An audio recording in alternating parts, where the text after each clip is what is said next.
नमस्कार, स्वागत है आप सभी का। एफएम न्यूज देख रहे हैं आप और आपके साथ मैं हूं नितीशा बंसल। वक्त हो चुका है बड़ी खबर का और बड़ी खबरों में आज हम बात करेंगे 4 बड़ी खबरों के बारे में। होगी 4 बड़ी खबरों के बारे में विस्तार से बात और विश्लेषण। सबसे पहले बात करेंगे सरहद पर तनाव की। विपक्ष ने किस तरह से इस तनाव को लेकर अपना दांव खेला है उसके बारे में हम बात करेंगे। दरअसल तवांग पर अब सत्ता पक्ष और विपक्ष भी आपस में तनातनी करते नजर आ रहे हैं। दूसरी बड़ी खबर, बात होगी नीतीश कुमार के गुस्से की। दरअसल शराबबंदी को लेकर सवाल किए जाने पर नीतीश कुमार को गुस्सा आया। क्या कुछ उन्होंने कहा, सब बताएंगे आपको। तीसरी बड़ी खबर, गैंगस्टर मुख्तार की मुश्किलें बढ़ती नजर आ रही हैं। ईडी ने मुख्तार पर शिकंजा कस लिया है। चौथी बड़ी खबर, आतंकी घटनाओं में कमी आई है। ये बयान, आधिकारिक बयान जारी किया गया है सरकार के द्वारा कि आतंकी गतिविधियों में कमी आई है, यानी सुरक्षा के लिहाज से देश में बेहतर काम हुआ है। इन 4 खबरों का करेंगे विस्तार से विश्लेषण। बात होगी 4 बड़ी खबरों की और सबसे पहले बात होगी सबसे बड़ी और अहम खबर की। सबसे पहली खबर की, अरुणाचल प्रदेश के तवांग सेक्टर में भारतीय और चीनी सेना के बीच वास्तविक नियंत्रण रेखा पर 9 दिसंबर को हुई झड़प को लेकर सरकार पर चर्चा नहीं करने का आरोप लगाते हुए 17 विपक्षी दलों ने बुधवार को राज्यसभा से वॉकआउट किया। कांग्रेस, राष्ट्रीय जनता दल, आम आदमी पार्टी, एमडीएमके, सीपीआईएम और सीपीआई, जेडीयू, डीएमके, टीएमसी और तेलुगु दर्शम पार्टी उन 17 पार्टियों में शामिल थी जो शून्यकाल के दौरान सदन से बाहर चली गई। संसद के शीतकालीन सत्र में सरकार को घेरने के लिए कांग्रेस अध्यक्ष और राज्यसभा में विपक्ष के नेता मल्लिकार्जुन खड़गे ने विपक्षी दलों की बैठक बुलाई। बैठक में DMK, SP National Conference, Shivsena, Congress, CPM, CPI, JDU समेत करीब 15 दलों के नेता मौजूद रहे। बैठक में भारत चीन विवाद और अन्य मुद्दों पर संयुक्त रणनीति बनाने के लिए खड़गे के कक्ष में विपक्षी नेताओं की अहम बैठक हुई थी। तो तवांग को लेकर अब सत्ता पक्ष और विपक्ष आमने सामने आ गए हैं। विपक्ष का आरोप है कि सरकार जवाबदेही से बच रही है और तवांग मुद्दे पर अब सरकार को विपक्षी दलों ने घेर लिया है। इसको लेकर वॉकआउट भी कर दिया सदन से तमाम विपक्षी दलों ने। 17 विपक्षी दलों की एक बैठक भी हुई। मल्लिकार्जुन खड़गे के कक्ष में विपक्षी नेताओं की यह अहम बैठक हुई। बैठक में ये तमाम पार्टियां शामिल थी। बैठक में DMK, Samajwadi Party, National Conference, Shivsena, Congress, CPM, CPI, JDU समेत करीब ये 15 दल थे जिनकी मौजूदगी में यहां बैठक हुई है। मल्लिकार्जुन खड़गे के कक्ष में ये अहम बैठक हुई है। में हुई झड़प अब एक और वृहद और विस्तृत मुद्दा बनता चला जा रहा है। एक तरफ अंतर्राष्ट्रीय पटल पर भी इसको लेकर चर्चा हो रही है। एलएसी पर जिस तरह से झड़प की संख्या बढ़ती जा रही है, इस तरह के मामले बार बार सामने आ रहे हैं। चीन की गतिविधियां बढ़ती हुई दिख रही है। इससे न केवल भारत बल्कि भारत के बाहर भी चिंताएं बढ़ रही हैं और भारत में सत्ता पक्ष और विपक्ष आमने सामने आ गए हैं। विपक्ष का कहना है कि चीन को लेकर सरकार क्या कर रही है उस पर जवाब दे। क्यों 9 दिसंबर की घटना के बारे में देर से बताया गया, इस बारे में जवाब दे। यहां तक कहा गया कि राज्यसभा में, लोकसभा में जो रक्षा मंत्री राजनाथ सिंह ने बयान दिया, वो बयान दरअसल सिर्फ प्रचार के लिए था। सरकार चर्चा से बचना चाहती है, सरकार जवाबदेही से बचना चाहती है। आपको बता दें कि दरअसल तवांग बेहद अहम पोस्ट है। तवांग चीन और भूटान की सीमा पर है और ये वो सीमा है, ये वो पॉइंट है जहां पर अगर चीन बढ़त हासिल कर लेता है, अगर चीन अपना दबदबा बना लेता है तो चीन अरुणाचल प्रदेश को लेकर भी एक कदम आगे निकल जाएगा, क्योंकि अरुणाचल प्रदेश को लगातार चीन दक्षिणी तिब्बत का हिस्सा मानता आया है और अरुणाचल प्रदेश पर लंबे समय से चीन की नजर है। ड्रैगन की विस्तारवादी नीति जो है उसके चलते ड्रैगन लगातार इस कोशिश में लगा रहता है कि कहीं ना कहीं अरुणाचल प्रदेश में भी अपना दबदबा बनाया जाए और भारत के इस भूभाग को अपने अधीन कर लिया जाए, चीन में शामिल कर लिया जाए। हालांकि चीन ये जान ले कि भारतीय सेना उसके हर हमले का, हर झड़प का मुंहतोड़ जवाब देगी और भारत कभी भी ऐसे विस्तारवादी नीतियों के साथ नहीं रहता और ना ही किसी विस्तारवादी देश के या नीति के आगे घुटने टेकता है।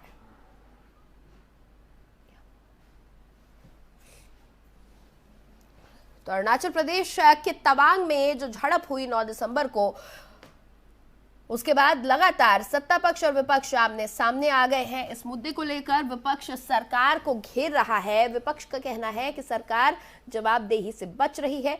वहीं दूसरी तरफ अमित शाह ने चीन को लेकर एक बड़ा बयान दिया था, कांग्रेस और चीन के संबंधों को लेकर बयान दिया। साथ ही उन्होंने ये भी आरोप लगाया कि नेहरू जी ने संयुक्त राष्ट्र की सदस्यता चीन की झोली में डाल दी थी और भारत के लिए सदस्यता से इनकार कर दिया था।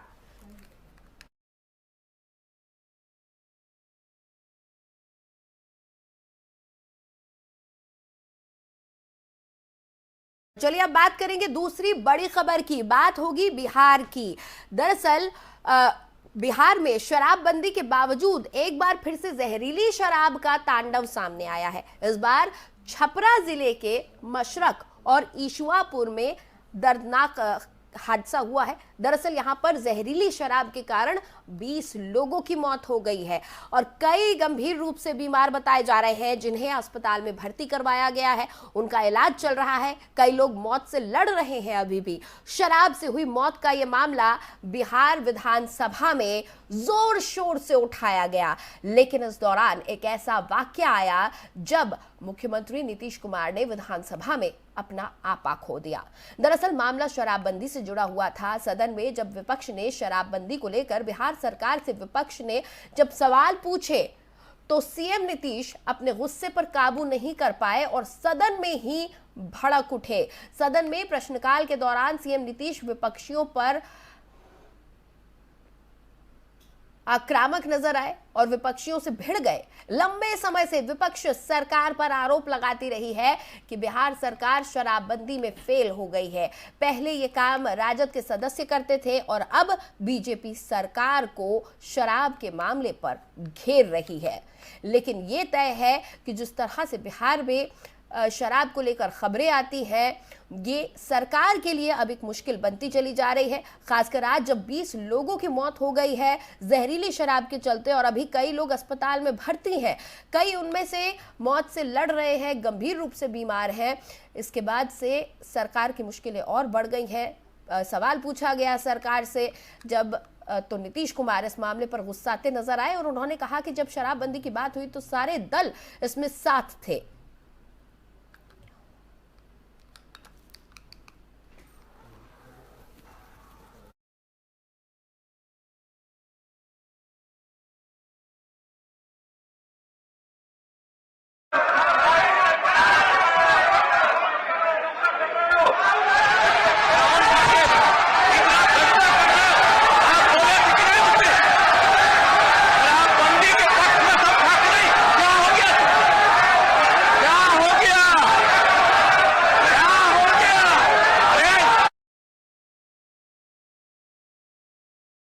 खबर पर बातचीत के लिए हमारे साथ जेडीयू नेता अफजल अब्बास साहब जुड़े हुए हैं। स्वागत है सर एफएम न्यूज पर आपका। शुक्रिया, बताइए। अफजल जी, लगातार बिहार में शराब की कई घटनाएं सामने आ रही हैं। कहीं अवैध शराब की बात होती है, कहीं जहरीली शराब की बात होती है। चल क्या रहा है बिहार में? देखिए, बिल्कुल सही है कि आप गलत नहीं कि जो सामने जो आ रहा है, जो दिखा हुआ है, तो नहीं कर सकते ना, लेकिन हाँ ये गलत हो रहा है और कुछ लोग अपने जाती मफाद के लिए, अपने आर्थिक स्थिति पैसा कमाने के लिए व्यापार करके लोगों की जान ले रहे हैं। हाँ। सरकार कोशा है, सरकार कोशिश कर रही है और करेगी भी कि शराबबंदी बंद है। उसके बावजूद भी ये गलत तरीके से स्पीड से तरह तरह के केमिकल बना के शराब बना के लोगों को पिला रहे हैं। तो सबसे बड़ी बात है, कानून बनता है तो कानून के साथ साथ कानून पालन होना चाहिए, हम पालन करने की कोशिश करें, लेकिन हम सबकी भी जिम्मेदारी बनती है हाँ। कि ये समाज के हित में और ये परिवार के हित में नहीं है, इसलिए शराब नहीं पीना चाहिए। उसके बावजूद भी लोग बुला रहे हैं, तो सरकार के साथ साथ सामाजिक चेतना की भी आवश्यकता है। और हम ये आपके न्यूज चैनल के माध्यम से इतना जरूर कहें कि जो लोग भी हैं,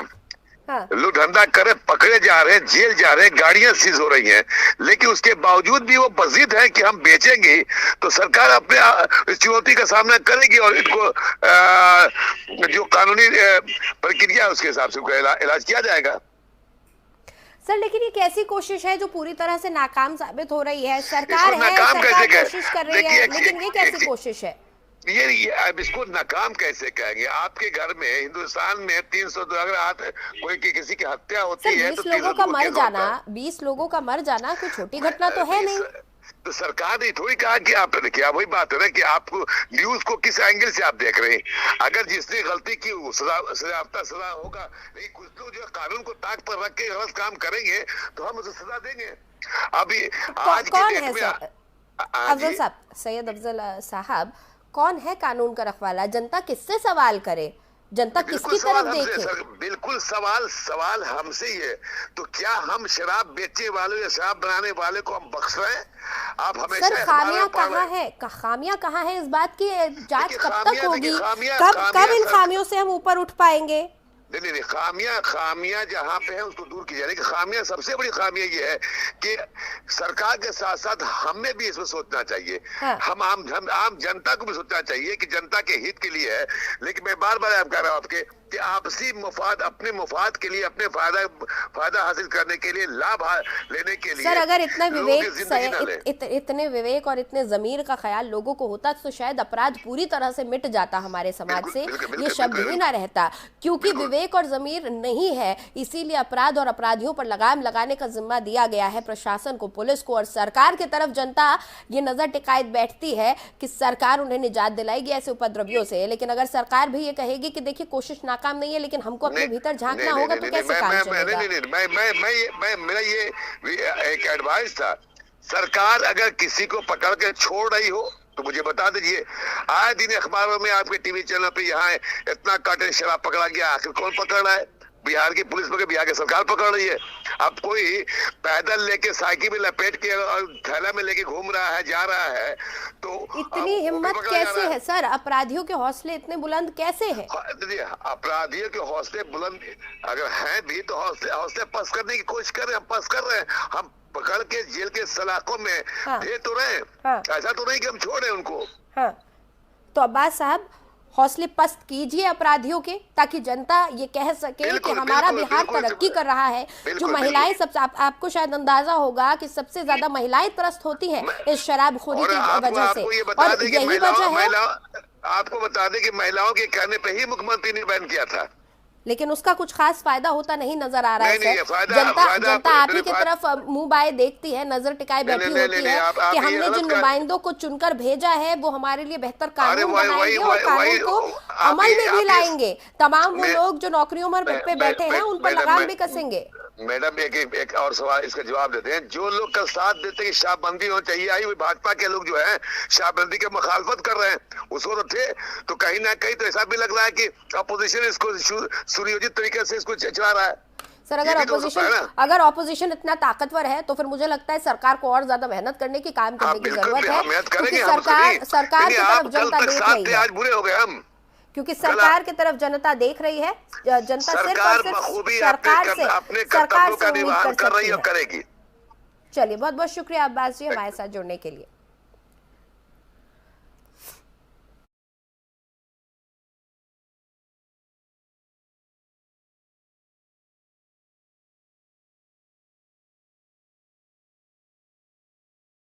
चलिए बढ़ेंगे तीसरी खबर की तरफ। ईडी ने धन शोधन के एक मामले में गैंगस्टर से नेता बने मुख्तार अंसारी को बुधवार को गिरफ्तार कर लिया। मुख्तार को प्रयागराज की एक अदालत में पेश करने के बाद गिरफ्तार कर लिया गया। ईडी ने पिछले साल इस मामले में 59 वर्षीय नेता से पूछताछ की थी। 5 बार के पूर्व विधायक अंसारी अभी बांदा की एक जेल में बंद है। संघीय जांच एजेंसी ने नवंबर में पूछताछ के बाद उनके विधायक बेटे अब्बास अंसारी को भी गिरफ्तार कर लिया था। इससे पहले मुख्तार अंसारी के रिश्तेदार आतिफ रजा को गिरफ्तार कर लिया गया था। तो मुख्तार अंसारी की मुश्किलें बढ़ती नजर आ रही हैं। लंबे समय से मुख्तार अंसारी को लेकर जांच एजेंसियां अपना ताना बाना बुनने में लगी हुई थी, शिकंजा कसने में लगी हुई थी। अब मनी लॉन्ड्रिंग मामले में मुख्तार की गिरफ्तारी कर ली गई है और इस मामले में मुख्तार की दिक्कतें और बढ़ती नजर आ रही हैं क्योंकि ईडी ने अपना शिकंजा कस लिया है। ईडी ने मनी लॉन्ड्रिंग के मामले में गैंगस्टर से नेता बने मुख्तार अंसारी को गिरफ्तार कर लिया है। बुधवार को उनकी गिरफ्तारी हुई। मुख्तार को प्रयागराज की एक अदालत में पेश करने के बाद गिरफ्तार कर लिया गया और ईडी ने पिछले साल इस मामले में 59 वर्षीय नेता से पूछताछ की थी। 5 बार के विधायक रह चुके हैं मुख्तार अंसारी। और इस वक्त हमारे साथ इरफान खान साहब जुड़े हुए हैं, राज से मेरे सहयोगी हैं, उनसे हम बातचीत करेंगे। इरफान, क्या कुछ जानकारी मिल पा रही है? ऐसा लग रहा है कि मुख्तार की दिक्कतें बढ़ती चली जाएंगी अब। जी बिल्कुल, बता दें कि प्रयागराज में जब मुख्तार अंसारी की आज पेशी थी, इस दौरान जो है ईडी ने 10 दिन की रिमांड ली है। इसके बाद उनसे 10 दिन तक लगातार पूछताछ लगातार जारी रहेगा और ये यकीन है कहीं ना कहीं उनको बड़ा और अहम सबूत मिल सकता है कि जिस तरीके से इन्होंने मनी लॉन्ड्रिंग मामले में धांधली की है और जबरन कब्जा किया है, उसको लेकर जो ईडी है वो पूरी तरीके से सख्त है क्योंकि योगी सरकार में जितने भी माफिया हैं वो लगातार उनकी खैर नहीं है, उन पर लगातार योगी सरकार कहर बरस रही है और ऐसे में कहीं ना कहीं जो मुख्तार अंसारी हैं वो उनकी मुश्किलें लगातार बढ़ती जा रही है। जी बिल्कुल इरफान, एक तरफ उत्तर प्रदेश सरकार है जो कटिबद्ध है इस चीज के लिए कि अपराध और अपराधियों को सख्त से सख्त उनको सजा दी जाएगी, उनके खिलाफ शिकंजा कसा जाएगा। वहीं दूसरी तरफ ऐसा लग रहा है कि कहीं ना कहीं राजनीति में जो तमाम गैंगस्टर्स हैं या बाहुबली लोग हैं जो राजनीति में आ गए हैं, अब उनका भी सफाया होना शुरू हो गया है एक एक कर। जी बिल्कुल, बता दें कि मुख्तार अंसारी के जितने करीबी हैं, जितने उनके चाहने वाले हैं और कहने तो जितने उनके रिश्तेदार हैं, कहीं ना कहीं उनमें खौफ बना हुआ कि सरकार जिस तरीके से मुख्तार अंसारी के प्रति लगातार सरकार कठोर कार्रवाई कर रही है, कठोर कदम उठा रही है, ईडी लगातार पूछताछ कर रही है। अगर कहीं ना कहीं मुख्तार अंसारी ने कहीं अपने नाम ले लिया तो उनकी भी मुश्किलें लगातार बढ़ जाएंगी और ऐसे में उनके रिश्तेदार लगातार सचेत हैं और उनके जितने करीबी हैं वो सचेत हैं, वो उनको भय है और सरकार से उनको डर है कि ईडी लगातार जब पूछताछ कर रही है तो कहीं न ऐसा ना हो कि कहीं मुख्तार अंसारी उनका नाम ले लें और वो भी मुश्किल में पड़ जाए। जी चलिए, बहुत बहुत शुक्रिया इरफान इस बातचीत के लिए। तो 5 बार के विधायक रहे हैं मुख्तार अंसारी, गैंगस्टर से नेता बने थे, 59 वर्ष के हैं, लेकिन अब ऐसा लग रहा है दिक्कतें बढ़ती चली जाएंगी क्योंकि ईडी ने अपना शिकंजा कस लिया है। पिछले साल कई बार पूछताछ की गई थी मनी लॉन्ड्रिंग के एक मामले में और आज आखिरकार गिरफ्तारी हो गई है। कोर्ट में पेश किए जाने के बाद गिरफ्तारी हुई है और अब इस मामले में कई और नाम भी जुड़ सकते हैं, कई और गिरफ्तारियों की फहरिस्त तैयार हो सकती है।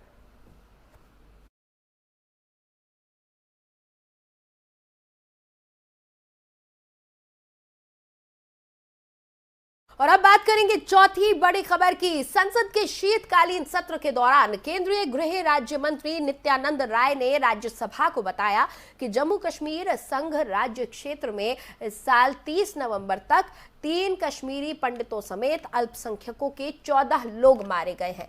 नित्यानंद राय ने लिखित जवाब में कहा कि कुछ मीडिया रिपोर्ट्स में कश्मीरी पंडित संघर्ष समिति ने अपने लोगों की सुरक्षा को लेकर चिंता जताई है और इस मुद्दे के बारे में जोर शोर से आवाज उठाई है। राय ने बताया कि जम्मू कश्मीर में अल्पसंख्यकों के जीवन की रक्षा के लिए केंद्र ने कुछ कदम उठाए हैं। उन्होंने बताया कि जम्मू कश्मीर में इस साल अब तक 123 आतंकी घटनाओं में 180 आतंकी 31 नागरिक और 31 सुरक्षाकर्मी मारे गए हैं।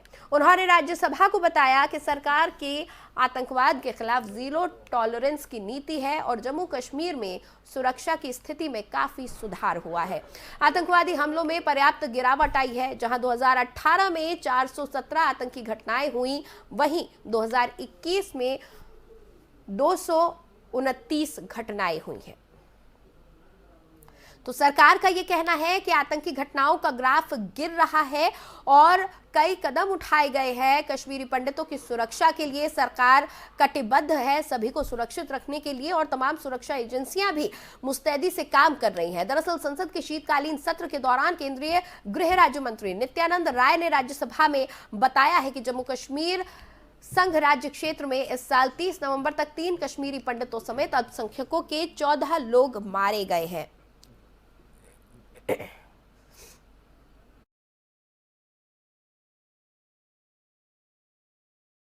इस वक्त हमारे साथ जितेंद्र ओझा जी जुड़े हुए हैं, जो कि सुरक्षा सलाहकार हैं। बहुत बहुत स्वागत है सर एफएम न्यूज पर आपका। धन्यवाद। ओझा साहब, सरकार ने ये जो बयान दिया है, उनका कहना है कि आतंकी घटनाओं में काफी कमी आई है। क्या कहेंगे इसके बारे में? क्या लोग भी सुरक्षित महसूस कर पा रहे हैं खुद को?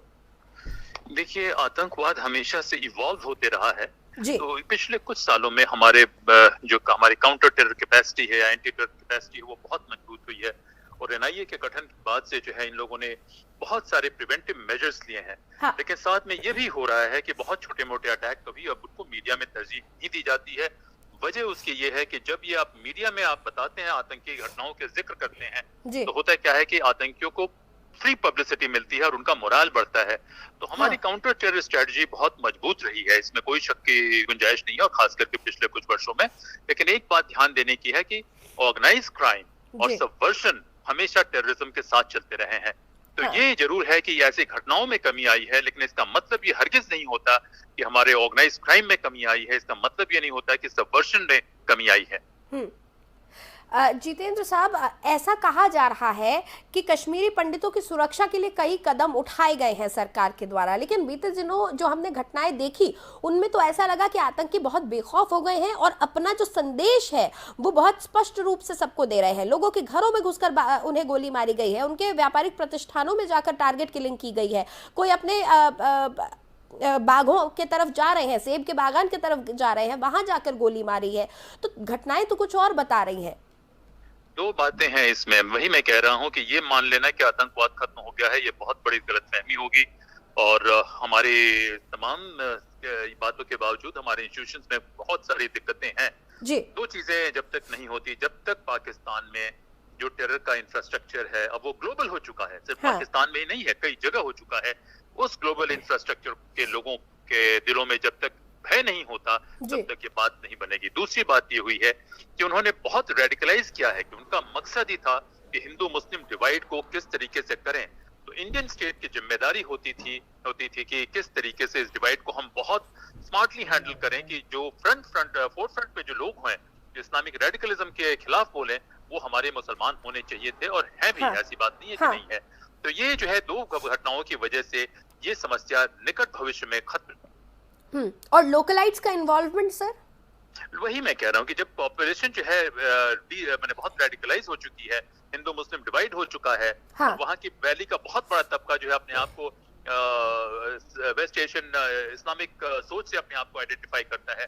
और साथ में ये देखिए कि ऑर्गेनाइज क्राइम चल रहा है, जहाँ हमारे कश्मीर में नहीं लेकिन कश्मीर के बाहर आप देखें कि मनी लॉन्ड्रिंग का क्राइम हो या स्ट्रीट गैंग हो या ड्रग का ट्रेड हो या दूसरे किस्म के एक्सटॉर्शन का ट्रेड हो, वो चल रहा है। और सबसे बड़ी चिंता की बात है कि उसमें हमारे सिक्योरिटी पुलिस के, सिक्योरिटी तो मैं नहीं कहूंगा, पुलिस के बहुत बड़े एक तबका जो है वो मैलिग्नेंट हो चुका है, वो उसमें शामिल है। तो हमें जो है सिर्फ इंसान को पकड़ के मार देने से लड़ाई नहीं होगी। जैसे कहते हैं ना, कुछ दानवों को आप मारते जाइए फिर भी वो बढ़ते जाते हैं।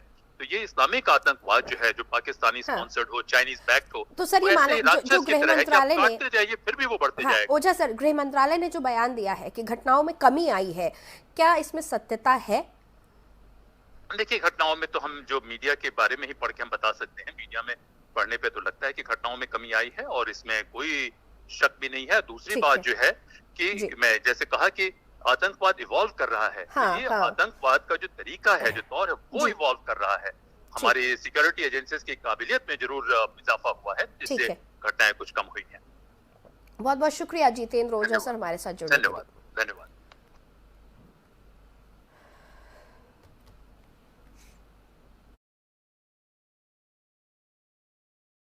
कहना है कि आतंकी घटनाओं में कमी आई है और कई कदम उठाए गए हैं। कश्मीरी पंडितों को सुरक्षा प्रदान करने के लिए लगातार सुरक्षा एजेंसियां भी पहले से बेहतर काम कर रही हैं, उन्हें बेहतर इक्विपमेंट्स दिए गए हैं, बेहतरी की तरफ देश बढ़ रहा है। बहरहाल फिलहाल हम यही कह सकते हैं कि आंकड़े अगर घट रहे हैं तो बेहतर यही होगा कि लोग भी खुद को उतना ही सुरक्षित महसूस कर पाए। बहरहाल फिलहाल बड़ी खबरों के इस बुलेटिन में इतना ही। मुझे दे इजाजत, आप बने रहें FM न्यूज के साथ।